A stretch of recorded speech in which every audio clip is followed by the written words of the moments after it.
Welcome back, singers. I'm back with another How Scorpios Dominate video where I show you actual interviews with Scorpios that really can break down how we protect ourselves, defend ourselves in different environments, depending on who we're around. You know, a lot of times I give you guys this information and you really don't know how it plays out. You think that you're like putting a chart together, like this means that, and that's why I want you to really see, because it depends on a lot of things. You know, you have to pull a lot of things out of, you know, your upbringing, who you are, you know, your chart, everything, honey, to keep yourself safe, to navigate in the world, to protect yourself. It takes a lot of different things, and different types of Scorpios are going to use different types of tricks. So today I have Leonardo DiCaprio on the Ellen show, and I love this example because it's so clear. And I'm going to show you how he just dominates this whole entire conversation, but he does it in such a specific way. Now, Leonardo is a strong Scorpio, even though you wouldn't think so, because his sun is in Scorpio, his ruler Mars is in Scorpio. He has a conjunction to Venus, where he gets the charm from in Scorpio as well. Now, all of his Libra planets are ruled by what? His Venus in Scorpio. So that undertone is going to be have that Scorpio root to it. And you notice this because he's not in the headlines. He's not, you don't really know anything about him. He keeps it, and he always has kept himself very private. Okay, let's take a look at this.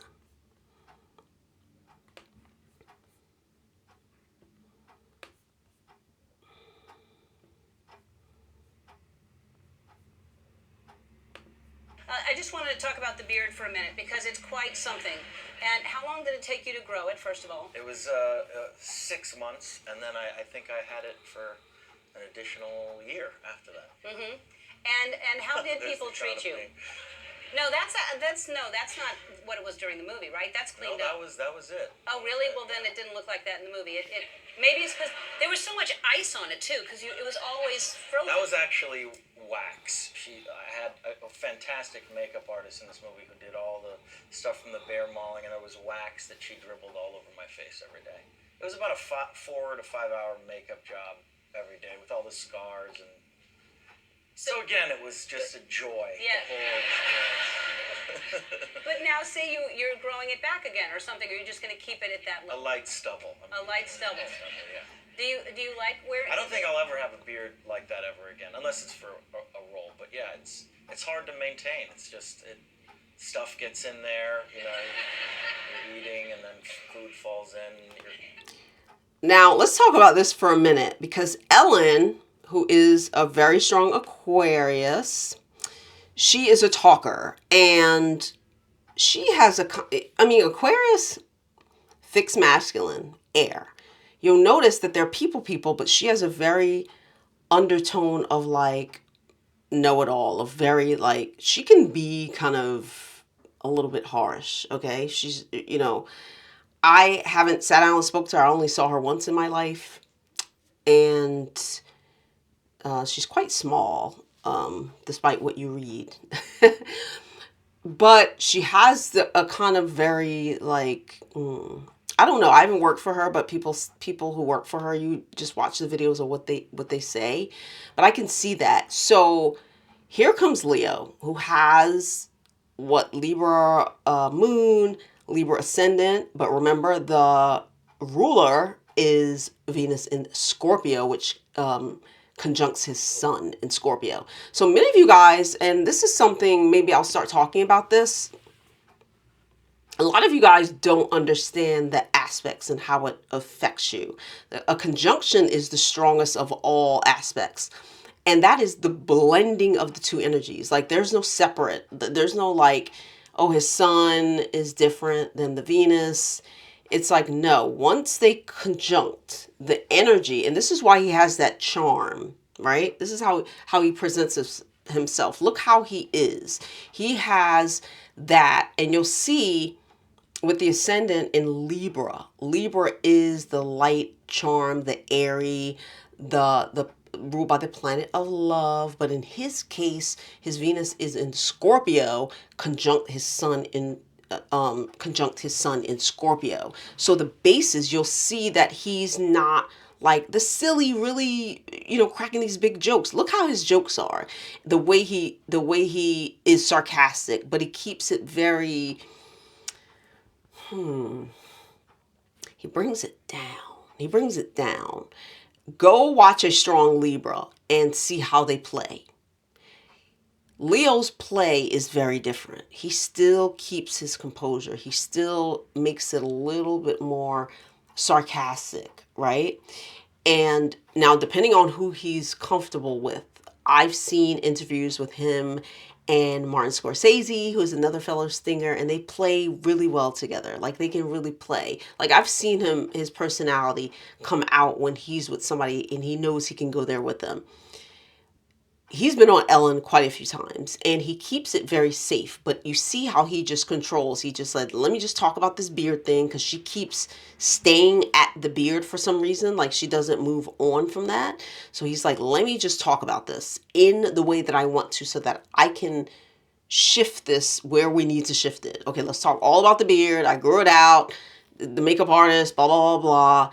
And then you see that she kind of stays there. So he throws that little, like, oh, it was fun. Like, of course that's supposed to be funny, but you see he's not cackling. Like, he's just like, okay.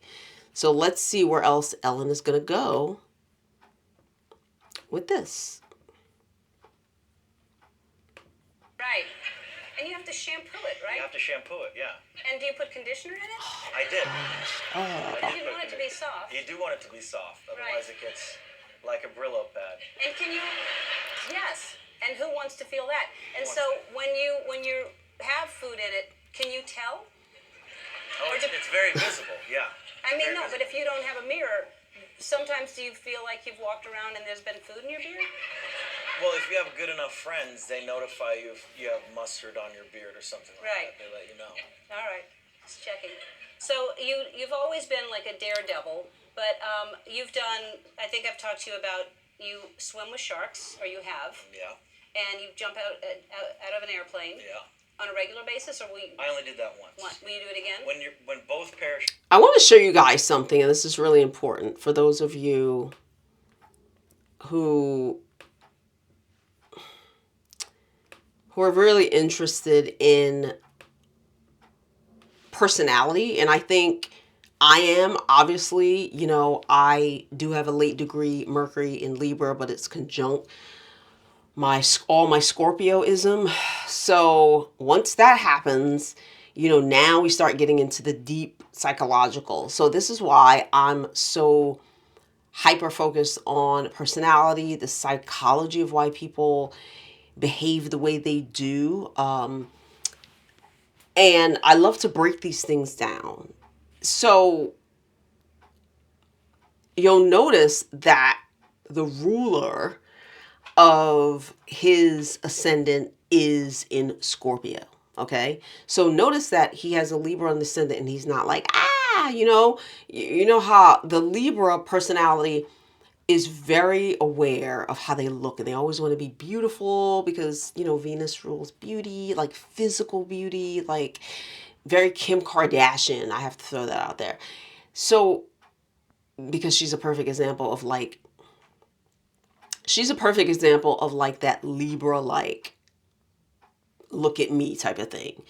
Leo doesn't have that. He doesn't have the look at me, I need to look good for you. I want, like, because the root is Scorpio, okay? And Scorpio is going to bring all that down. Like, he has the charm, he has all that, and he does it he does a different dance with it. Okay, and this is why it's important to look at the rulership. And we're going to keep doing this, looking at that rulership, just like you have to look at my rulership of my ascendant, which is in Leo. It tells you a different story. It tells you an entirely different story. And once I mention that to people, now it clicks for them.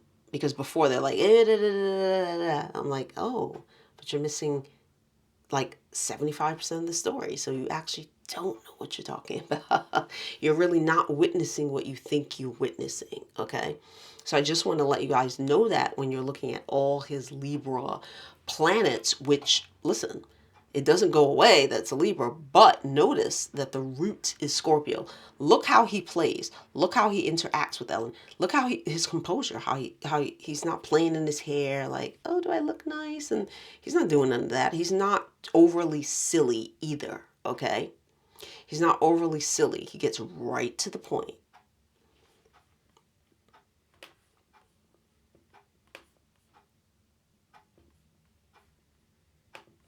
Don't open, you tend to not go repeat something like that. Yeah. What are you talking about? Well, then how'd you get down? Wait, let's go back. Let's go back. Let's go back.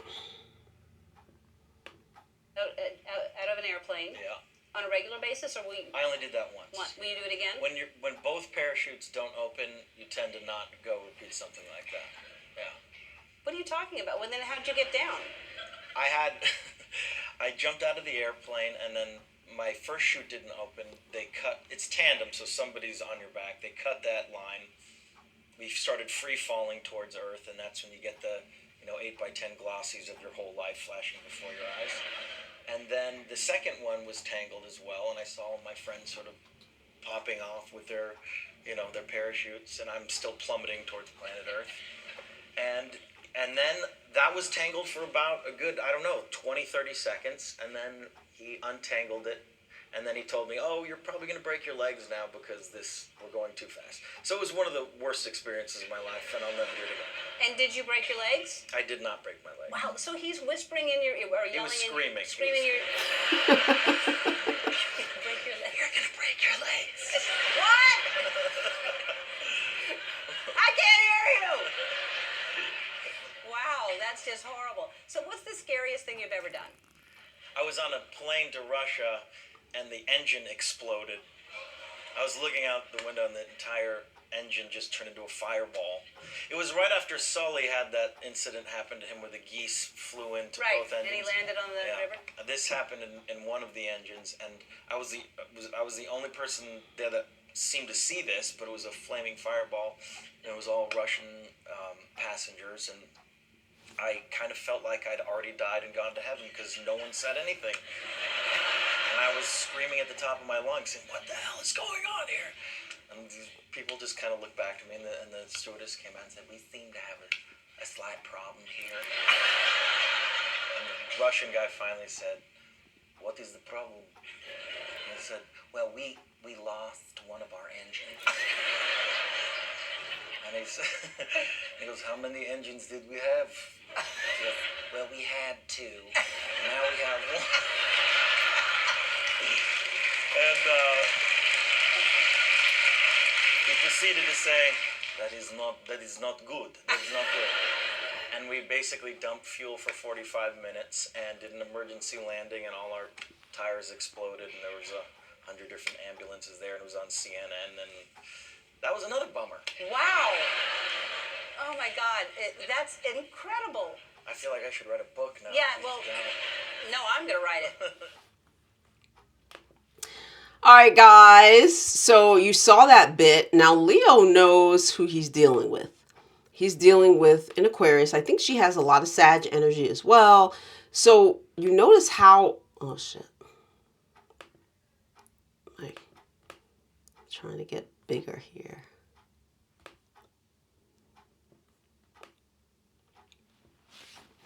All right, guys, so you see how that played out. You see how Leo plays, depending on who he's dealing with. He's dealing with an Aquarius, a talker, somebody who likes to just take things in a direction maybe that is not even important.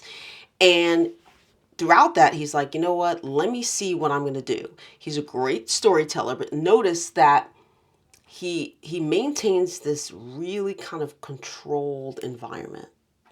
Even while he's playing, and he knows he has to play with Ellen because she's somebody who likes a lot of information and likes a lot of talking. So he's like, okay, let me ride this out. And interesting enough, it was a good thing that she asked what was the most dangerous thing, because he was like, boom, I got a story for you.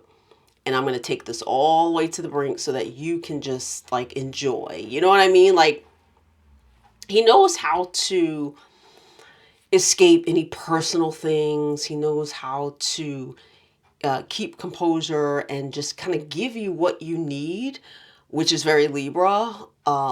Give you what you need, but keep it contained. Keep it contained, which is the Scorpio of like, we're just gonna keep this right here. Like, I'm gonna give you what I want to give you, but you're not even going to realize that you're satisfied with that, even though maybe you came here for something else. I'm going to give you something else, and you're going to like it. Okay. It's kind of like being in a restaurant and you're like, I want spaghetti, and the chef brings you something else. It's not what you order. It's not really what your intent was, but you ended up liking it. So this is what he's serving, and for many of you guys who have a lot of Libra, but your rulership is not in Scorpio, this is going to play out different for you. Now imagine if his Mars was in Libra. Imagine. That would have been a totally different conversation with a totally different personality, right? It would have been totally different. He might have even allowed her to run wherever he wants to, but Scorpios are not like that. We're not going to allow you to take that conversation wherever you want it to go. We have the subtlety of going along with you, but actually leading the way. Anyway, guys, thank you for always sharing my videos. I'm so excited for Scorpio season.